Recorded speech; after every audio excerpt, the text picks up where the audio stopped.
अस्सलाम वालेकुम एवरीवन। आज हम लोग फिर जो हम लोग का मेडिकल टर्मिनोलॉजीज चल रहा था उसी को कंटिन्यू करने वाले हैं, जिसमें हम लोग द सफिक्स पढ़ रहे थे। ठीक है, तो द सफिक्स में हम लोगों का आइटिस हो गया था, जिसका मतलब था इन्फ्लामेशन। एंड इक्टोमा हो गया था, इक्टोमी, सॉरी, इक्टोमा, इक्टोमी का ECTOMY। इक्टोमी का मतलब होता है कि कोई भी चीज़ आप या फिर ऑर्गन बॉडी का रिमूव कर दे, बॉडी से निकाल के हटा दे। एंड दूसरा था आपका ओटोमी, OTOMY, ओटोमी, जिसमें कि आप कोई भी बॉडी का हॉलो ऑर्गन को ओपन करते हैं, उसको अंदर जो भी उसका ये रिपेयर करना हो, रिपेयर करके उसको फिर क्लोज कर देते हैं। स्टोन वगैरह निकालना हो या फिर सीजरियन सेक्शन हो रहा है, बच्चा निकालना हो, तो just cut it, repair it and then you just close it.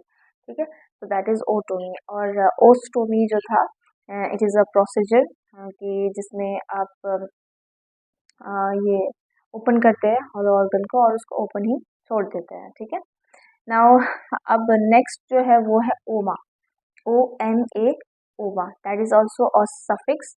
और इसको मैं पढ़ाने से पहले थोड़ा सा कुछ आप लोगों को बैकग्राउंड देने इसके लिए जर्म सेल्स के बारे में पढ़ाना चाहूँगी, जो आप लोग अभी आपके स्क्रीन पे भी देख सकते हैं जर्म सेल्स।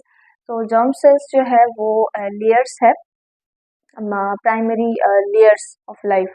जो हम लोग फर्टिलाइजेशन जब होता है, एग एंड स्पर्म का मिलके जब फर्टिलाइजेशन होता है, उसके थर्ड वीक में 3 लेयर्स ऑफ जर्म सेल्स बनते हैं। ठीक है, प्राइमरी सेल्स है वो, सबसे पहले बनने वाला जो सेल्स है, दे आर जर्म सेल्स। ठीक है, तो उसी सेल्स से जितना भी आपका बॉडी पार्ट्स है वो अराइज होता है जर्म सेल्स से। ठीक है, तो कुछ बॉडी पार्ट्स जो है वो एक्टोडर्म से अराइज होते हैं, कुछ बॉडी पार्ट आपके मेसोडर्म से अराइज करते हैं, और कुछ बॉडी पार्ट जो है आपके एंडोडर्म से अराइज करते हैं। ठीक है, सो जो एक्टोडर्म से अराइज करते हैं, तो एक्टोडर्म क्या है, सबसे आउटर मोस्ट लेयर है। ठीक है, जैसे कि आप देख सकते हैं, is written their outer most layer है।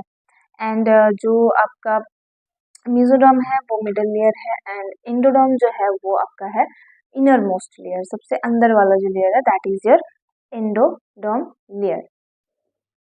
तो हम लोग शुरू करते हैं एक्टोडर्म से। ठीक है, एक्टोडर्म से कौन कौन सा जो बॉडी पार्ट है या फिर ऑर्गन्स है वो अराइज होते हैं। ठीक है, तो फर्स्ट में आपका लिखा गया है, देख सकते हैं, epidermis of the skin and it's appendages. ठीक है, स्किन का 2 लेयर्स होता है, एपिडर्मिस एंड डर्मिस। जो आउटर मोस्ट लेयर होता है, जो बाहर पाया जाता है बाहरी सतह में, उसको एपिडर्मिस बोलते हैं हम लोग। ठीक है, जिससे कि हेयर फॉलिकल्स निकलते हैं, बाल जो जितने भी निकलते हैं वो एपिडर्मिस में निकलते हैं। नेल्स नेल्स भी एपिडर्मिस से निकलते हैं। ठीक है, और दूसरा है स्वेट ग्लैंड, जो पसीना निकालता है। स्वेट ग्लैंड आपका बॉडी से जितना भी पसीना सिक्रीट करता है, स्वेट ग्लैंड करता है। ठीक है, तो वो भी आपके एपिडर्मिस में पाया जाता है, तो वो भी एक क्या है, अपेंडेजेस ऑफ एपिडर्मिस है। ठीक है, so these organs arises from ectoderm only. दूसरा जो दिया हुआ है, that is epithelial lining of mouth and anus. So body parts जो पूरा हम लोग का बना हुआ है, 4 टाइप्स ऑफ टिश्यूज से बना हुआ है। And first is your epithelium. ठीक है, epithelial tissue, nervous tissue, muscular tissue and connective tissue. So epithelial वो है जो कि आपके बॉडी का जो कवरिंग है, हर ऑर्गन का जो कवरिंग है, आउटर लेयर है, वो इपिथेलियम से बना हुआ होता है, इपिथेलियल टिश्यूज से बना हुआ होता है। ठीक है, सो वैसे माउथ का जो कवरिंग है, बाहर का लेयर है, कवरिंग है, that is the epithelial lining and same is with the anus. तो वो जो इपिथेलियल लाइनिंग है माउथ का या फिर एनस का, वो भी एक्टोडर्म से ही अराइज होता है। दूसरा है आपका नर्वस सिस्टम भी आपका एक्टोडर्म से ही अराइज होता है, एक्टोडर्म से ही निकलता है। ठीक है, now next is their sensory receptors in epidermis. Epidermis में कुछ सेंसरी रिसेप्टर्स पाए जाते हैं, नर्व एंडिंग्स पाए जाते हैं, जिसकी वजह से हम लोग को सेंसेशन फील होता है, कोई टच करता है, कोई मारता है तो हम लोग को फील होता है, पेन होता है, दर्द, या फिर कोई भी गर्म चीज छू ली है हम लोग को गर्म फील होता है। तो वो जो सेंस है, that is due to the sensitive receptors that is present in the epidermis of the skin. ठीक है, तो वो भी आपका किससे अराइज होता है, एक्टोडर्म से ही अराइज होता है। Now next is your cornea and lens. Cornea और लेंस जो है वो आपका आईज का पार्ट है, वो भी एक्टोडर्म से ही अराइज होता है। And the last is your tooth of enamel. जो आप लोगों का दांत है, जो व्हाइट पार्ट जो दिखता है पूरा दांत का व्हाइट कलर का जो आपको बाहर दिख रहा है, दैट इज इनामेल। तो इनामेल भी आपका एक्टोडर्म से ही अराइज होता है। नाउ अब जो दूसरा है हम लोग का जो मिडल लेयर है दैट इज योर मेसोडर्म। तो उसमें देखते हैं कि मेसोडर्म से कौन सा पार्ट आपका अराइज हो रहा है, ठीक है। तो first is your notochord. Notochord जो हम लोग का बैकबोन है ना, बैकबोन, तो नोटोकॉर्ड बैकबोन में बाद में ये होता है, बनता है, ठीक है। नाउ दूसरा इज मस्कुलोस्केलेटल सिस्टम। जितना भी आपका बॉडी का मस्कुलर पार्ट है, ठीक है, जो मैंने चार टिश्यूज बताए थे ना, epithelial tissue, muscular tissue, connective tissue and nervous tissue, ठीक है। सो एपिथेलियल टिश्यू और नर्वस टिश्यू आपका आ गया एक्टोडर्म में, ठीक है। नाउ इधर जो आ गया आपका मसल्स आ गया, स्केलेटन आ गया। मसल्स और स्केलेटन जो है वो कनेक्टिव टिश्यू का पार्ट है, ठीक है। So musculo skeletal system, connective tissue and musculo यानी मस्कुलर सिस्टम का भी यहाँ पे पार्ट आ गया, मस्कुलर टिश्यू का भी यहाँ पे पार्ट आ गया, ठीक है। सो मस्कुलो स्केलेटल सिस्टम भी मेसोडर्म से ही अराइज होता है। Muscular layers of stomach and intestine. Stomach और इंटेस्टाइन का भी इपिथेलियल लाइनिंग होता है, इपिथेलियल लेयर होता है। फिर उसके बाद मस्कुलर लेयर भी होता है। तो इपिथेलियल लेयर जो है वो आपका एंडोडर्म से अराइज होता है, उसको थोड़ा बाद में पढ़ेंगे, ठीक है, लास्ट में। नाउ जो मस्कुलर लेयर होता है आपका स्टमक एंड इंटेस्टाइन का, वो अराइज होता है मेसोडर्म से, ठीक है।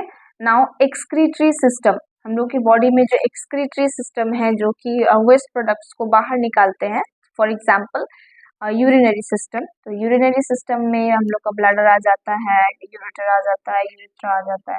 तो ये सारे जो सिस्टम है जो उसका मस्कुलर लेयर होता है ना, वो भी आपका मेसोडर्म से ही अराइज होता है, ठीक है। Now lymphatic and circulatory system. So हम लोग का जो ब्लड है वो भी क्या है, कनेक्टिव टिश्यू है, लिम्फ भी एक कनेक्टिव टिश्यू है, ठीक है। सो ब्लड एंड लिम्फ वो भी मेसोडर्म से ही अराइज होता है। जैसे मैंने बता दिया muscular tissue and connective tissue they are arising from where, mesoderm, ठीक है। सो इसीलिए लिम्फेटिक एंड सर्कुलेटरी सिस्टम भी मेसोडर्म का ही पार्ट होगा। Now reproductive system. Reproductive system में भी आपका जो मस्कुलर पार्ट है किसी भी ऑर्गन का, मस्कुलर लेयर है, जैसे यूट्रस है या फिर सर्विक्स है या फिर वजाइना है, तो उसका जो मस्कुलर पार्ट है दैट इज उससे मस्कुलर पार्ट जो है वो arises from the mesoderm only, okay. Now dermis of the skin, जैसे मैंने बताया स्किन का 2 लेयर्स होता है, एपिडर्मिस एंड डर्मिस। तो जो इनर लेयर है जो कि एपिडर्मिस के नीचे पाया जाता है दैट इज योर डर्मिस, और डर्मिस भी मेसोडर्म से अराइज होता है, वेराज एपिडर्मिस कहाँ से, एक्टोडर्म से अराइज हो रहा था। नाउ डर्मिस आपका मेसोडर्म से अराइज होता है, ठीक है। So the last one is your endoderm, which is the innermost germ layers, ठीक है। अब endoderm से कौन सा पार्ट आपका अराइज होता है, तो first is given here epithelial lining of digestive tract, ठीक है।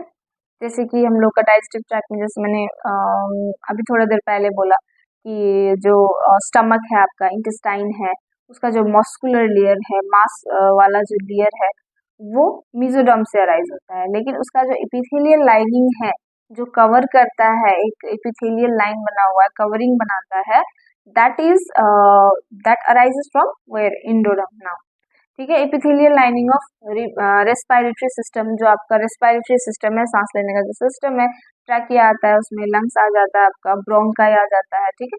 तो उसका जो एपिथेलियल लाइनिंग है वो भी एंडोडर्म से बना हुआ होता है, ठीक है। नाउ योर लिवर हो गया, पैनक्रियाज हो गया, थाइमस हो गया, ये सारा एंडोडर्म से अराइज होता है। Thyroid and parathyroid gland and lining of excretory system, जो एपिथेलियल लाइनिंग है एक्सक्रीटरी सिस्टम का, मस्कुलर लेयर मेसोडर्म से अराइज होता है, बट उसका एपिथेलियल लेयर जो है, एपिथेलियल लाइनिंग जो है वो एंडोडर्म से अराइज होता है। And reproductive system, again reproductive system का भी जो एपिथेलियल लाइनिंग है वो एंडोडर्म से ही अराइज होता है, ठीक है। सो यहाँ पे दो चीजें समझना जरूरी है। तो क्लासिफिकेशन क्या हो गया कि एक्टोडर्म और एंडोडर्म जो है वो राइज देता है एपिथेलियल टिश्यूज को, and at the same time आपका नर्वस टिश्यू को, ठीक है, epithelial tissue and the nervous tissue ectoderm और एंडोडर्म में आ जाता है।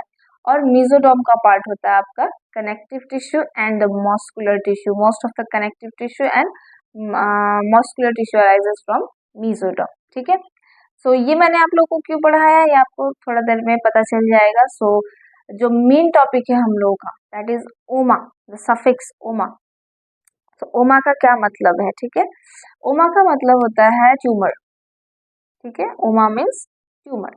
नाउ अभी ट्यूमर का यहाँ पे एग्जाम्पल दिया हुआ है, ठीक है, जैसे कि lipoma, osteoma, neurofibroma, hemangioma and carcinoma, ठीक है। तो लाइपोमा क्या होता है और लिपोमा, लाइपोमा, तो भैया इसमें ओमा आ गया लास्ट में, OMA, दैट मीन्स ये एक ट्यूमर है, ठीक है, एक ट्यूमर है। ट्यूमर का डेफिनेशन मैं पहले आपको दे देती हूँ। ट्यूमर या फिर इसको नियोप्लाज्म भी बोलते हैं, ठीक है, ट्यूमर और नियोप्लाज्म। तो ये है एक circumscribed non inflammatory abnormal growth rising from the body tissues, ठीक है। इससे पहले मैंने आपको क्या बताया, बॉडी में 4 प्रकार के टिश्यू होते हैं, ठीक है। जो पहला आता है epithelial tissue, connective tissue, muscular tissue and what, epithelial, connective, muscular and nervous tissue, right. So 4 प्रकार के टिश्यूज होते हैं। अब ट्यूमर जो होता है आपका इन्हीं 4 प्रकार के टिश्यूज में से किसी एक टिश्यूज से अराइज हो सकता है या फिर 2 टिश्यूज से अराइज होता है, और वो एक सर्कमस्क्राइब्ड, सर्कमस्क्राइब्ड का क्या मतलब होता है कि एक लिमिटेड एरिया में है, ठीक है, वो फैला हुआ इधर उधर फैला हुआ नहीं है, एक अपना एरिया उसने बना के रखा है, कन्फाइंड एरिया है उसका, ठीक है। एंड नॉन इन्फ्लामेटरी है, इन्फ्लामेशन उसमें नहीं है। इन्फ्लामेशन की वजह से ट्यूमर एक अलग चीज है, inflammation is another thing. Inflammation कब होता है, जब आपका वहाँ पे ब्लड सप्लाई बढ़ जाता है किसी एक जगह पे, कोई बैक्टीरियल इन्फेक्शन हुआ है या फिर चोट वोट लग गया है, कुछ भी है, तो उसको ठीक करने के लिए वहाँ पे जो ब्लड सप्लाईज बढ़ जाती हैं, ठीक है, उसकी वजह से वहाँ पे सूजन आ जाता है, रेडनेस हो जाता है, दर्द होने लगता है या फिर फीवर आता है, ये आपका हुआ इन्फ्लामेशन। लेकिन आपका ट्यूमर जो है वो एक अलग चीज है, वो ग्रोथ ऑफ द टिश्यूज है, ठीक है। कोई एक टिश्यूज में एबनॉर्मल ग्रोथ होना, जो ग्रोथ नहीं होना चाहिए वो होना, दैट इज ट्यूमर, ठीक है। जैसे कि एक मस्कुलर टिश्यू है तो उसमें मस्कुलर टिश्यू का ही ग्रोथ होगा, but the tissues that is not used by your body, जो आपकी बॉडी के काम की नहीं है, ठीक है, एबनॉर्मली ग्रोथ हो रहा है, दैट इज योर ट्यूमर, ठीक है। नाउ ट्यूमर इज इधर बिनाइन और मैलिग्नेंट, ठीक है। ट्यूमर या तो बिनाइन होता है या फिर मैलिग्नेंट होता है, ठीक है। अब ये बिनाइन क्या है, मैलिग्नेंट क्या है, पहले वो समझना जरूरी है। जो बिनाइन ट्यूमर है that means it is a growth which progress very slowly. Benign tumour जो है एक ऐसा ग्रोथ है जो कि स्लोली प्रोग्रेस करता है, बहुत धीरे धीरे ग्रोथ होता है, and it is non invasive and does not threatens life. जो बिनाइन ट्यूमर है वो स्लोली डेवलप हो रहा है आपकी बॉडी में, बहुत धीरे धीरे डेवलप हो रहा है, बहुत लेटली ग्रो करता है और नॉन इन्वेजिव होता है, मतलब उसने जिस सेल को इफेक्ट किया है वो वहीं तक सीमित रहेगा, वो दूसरे सेल्स को इन्वेड नहीं करेगा, दूसरे सेल्स के अंदर नहीं घुसेगा या फिर दूसरे टिश्यूज के अंदर नहीं घुसेगा, ठीक है, या फिर दूसरे बॉडी पार्ट्स में नहीं घुसेगा, वो अपने लिमिट में रहेगा, that is your benign and that does not threatens life. यानी कि बिनाइन ट्यूमर से लाइफ का, जिंदगी का खतरा नहीं होता है, ठीक है।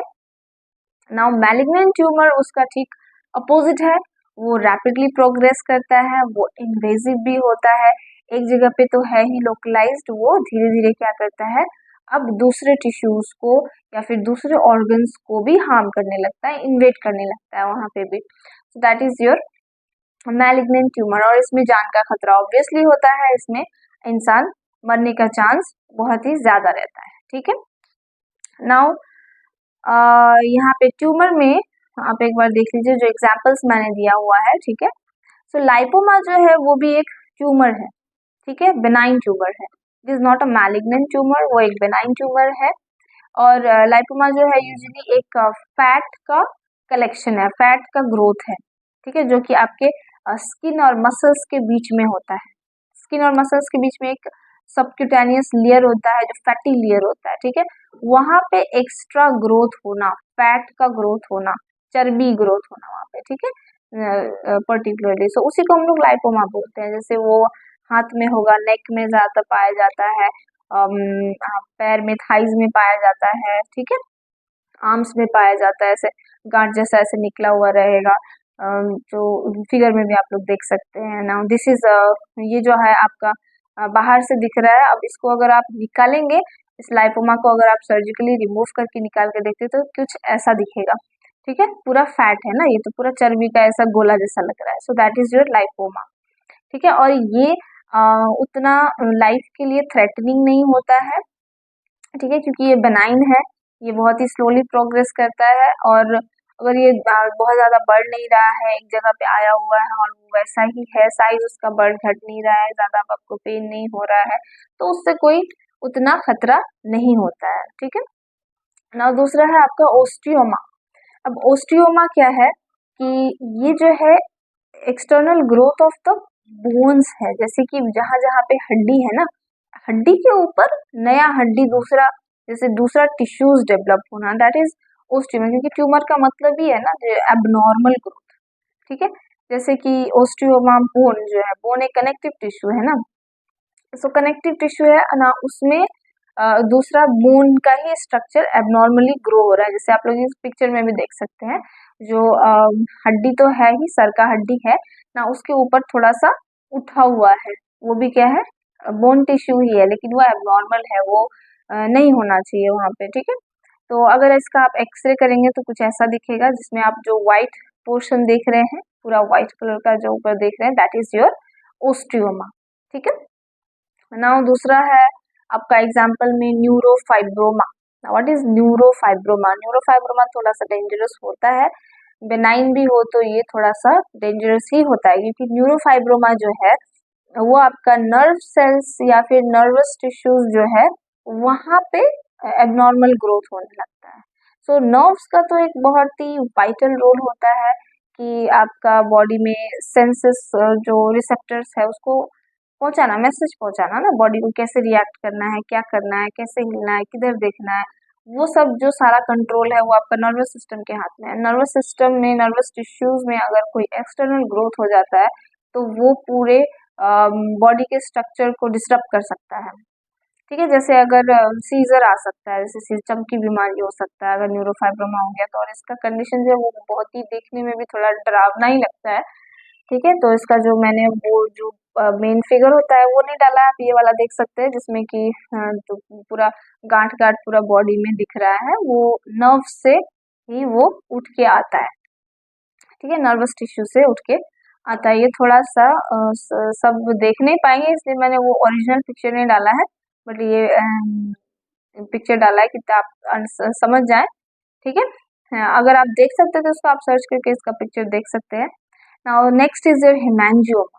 अब हेमेंजियोमा क्या है? ये आपका होता है वास्कुलर टिश्यूज में एबनॉर्मल ग्रोथ होता है, ठीक है, जैसे कि ब्लड वेसल्स है, वहां पे आपका ग्रोथ होने लगता है, और ये स्ट्रॉबेरी कलर का होता है, ऐसे पिंक और रेडिश स्ट्रॉबेरी कलर का दिखता है। और अगर आप इसको हाथ से छू दिए या फिर थोड़ा सा इसको कुछ स्क्रैच कर दिए नेल्स से तो ब्लीडिंग होने लगता है। So that is your haemangioma, इसलिए इसको स्क्रैच नहीं करना होता है, ठीक है। और ये बेनाइन हो तो ये भी ज्यादा दिक्कत नहीं करेगा, ठीक है, एक जगह पे आके वो रहता है, और ज्यादातर ये अपने आप ही खत्म भी हो जाता है कभी कभी, ठीक है, क्योंकि वहां पे ब्लड सप्लाई नहीं मिलने लगता है उसको, तो डेड होके वो अपने आप भी खत्म हो जाता है मोस्ट ऑफ द केसेस में। Now next is your carcinoma. Now carcinoma is something that is malignant. Now here जितना भी हम लोगों ने पढ़ा, लाइपोमा पढ़ा, ओस्टियोमा पढ़ा, न्यूरोफाइब्रोमा पढ़ा, हेमेंजियोमा पढ़ा, this are benign, but neurofibroma तो बिनाइन होके भी वो डेंजरस है, और न्यूरोफाइब्रोमा अगर न्यूरोफाइब्रोमैटोसिस में चेंज हो गया तो वो तो फिर लीथल हो जाता है एकदम ही। सो कार्सिनोमा जो है वो भी बहुत लीथल है, क्योंकि कार्सिनोमा एक मैलिग्नेंट ट्यूमर है, ठीक है, कार्सिनोमा एक क्या है, मैलिग्नेंट ट्यूमर है।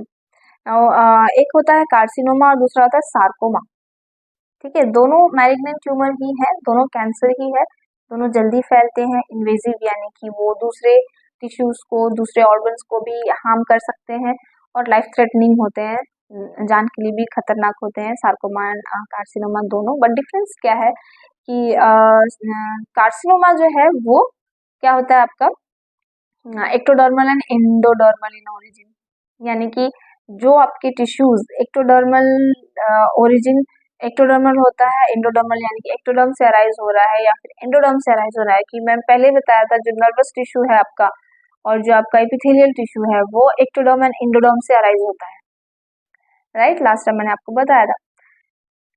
सो वहां पे अगर कोई एबनॉर्मल ग्रोथ है या फिर ट्यूमर है, ठीक है, और मैलिग्नेंट है तो उसको हम लोग कार्सिनोमा बोलते हैं, ठीक है, कार्सिनोमा। जैसे इसमें आप लोग देख सकते हैं, मैंने लिखा हुआ है इसमें कार्सिनोमा का डेफिनेशन, ठीक है। मैलिग्नेंट ट्यूमर है और ये क्या होता है, ectodermal and endodermal in origin होता है, ठीक है। तो अगर इसका एग्जांपल लें तो बेसल सेल कार्सिनोमा हो गया, स्क्वामस सेल कार्सिनोमा हो गया, एडिनोकार्सिनोमा। तो इसमें CA जो मैंने लिखा है basal cell CA is the short form used for carcinoma, ठीक है। CA यानी कार्सिनोमा ही है।